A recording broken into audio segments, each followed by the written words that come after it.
confinement, and several other equally serious violations of the law of this city. Is there anyone here to speak in your behalf? I say, is there anyone here to speak in your behalf?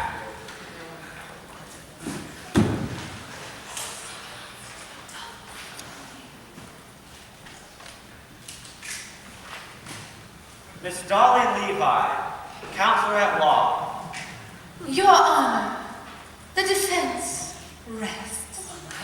Oh, no, ladies and gentlemen, there's no need to call witnesses when I see upon that bench a brow that gleams with honor, a pair of whiskers that bristle with fair play, and a nose.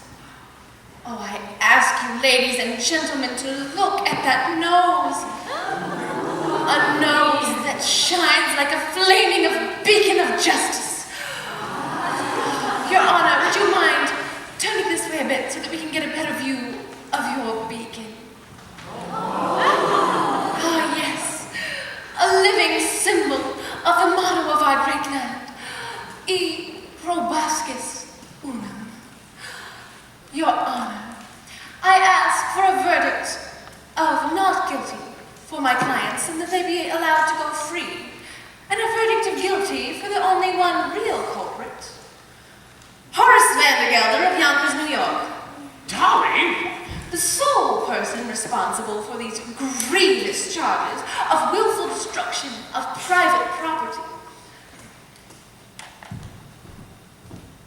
Gotten, torn, vita, bruised, and a solid gold cup, dented. Cruelty to a poor, unfortunate minor. Would you mind repeating that, dear? Begging your pardon, Miss Levi, but if it please the court, I have something to say. I was just about to call on you, Mr. Hackl. Go right ahead. Cornelius Hackl, if you dare testify against me, you will be discharged. You've already done that, Mr. Vandergelder. Well, I'll do it again. You've done it again, too. But even if you hadn't, I'd still say what I have to say. Now, I don't know much about disturbing the peace or inciting riot, but I do know that what happened to me today, which is the most important thing that can happen to a man, might never have happened if I'd obeyed your orders and stayed in Yonkers, New York. Your Honor, I am talking about none other than love. What? You mean to say that after 33 years you go and fall in love just because you had one evening off? Oh no, Mr. Vandergelder. I didn't fall in love with Mrs. Irene Molloy of this city in just an evening. An hour. No, even that's too long. What's less than a minute? A second. Less than that. A moment. That's it. Now, I'll go slowly so you can get it all down. It only takes a moment for your eyes to meet, and then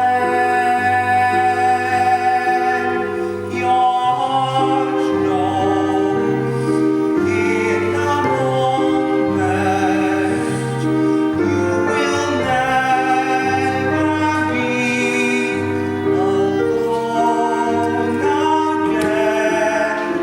I yearn for an instant, but my arms felt sure and strong. It only takes a moment to be loved all life long. Isn't the world full of wonderful things? There I sat, cooped up in Yonkers for years and years. And all the time, wonderful people like Miss Molloy were walking around in New York, and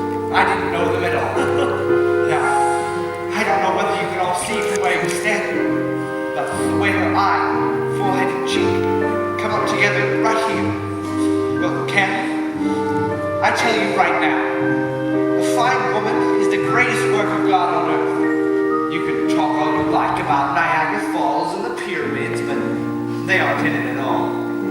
Now, I've seen women before, but today, I talked to one equal to equal, and they're so different from men. Awfully mysterious, too. I bet you could know a woman for 100 years without ever really being sure whether she liked you or not.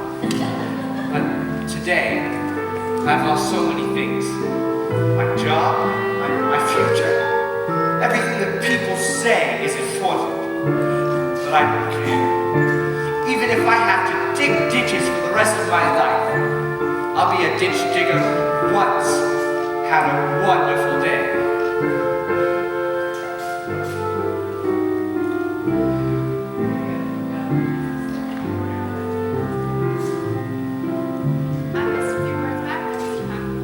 Right after it only.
Well, Horace, there's your life. Without niece, without clerks, without bride, and without your purse. Looks like there's only one thing more that I can say. If it is to ask me to marry you, Dolly Levi, never, not in a million years, under no circumstances would I ever marry you. Oh, it wasn't that at all, Horace. All I wanted to say was, good morning.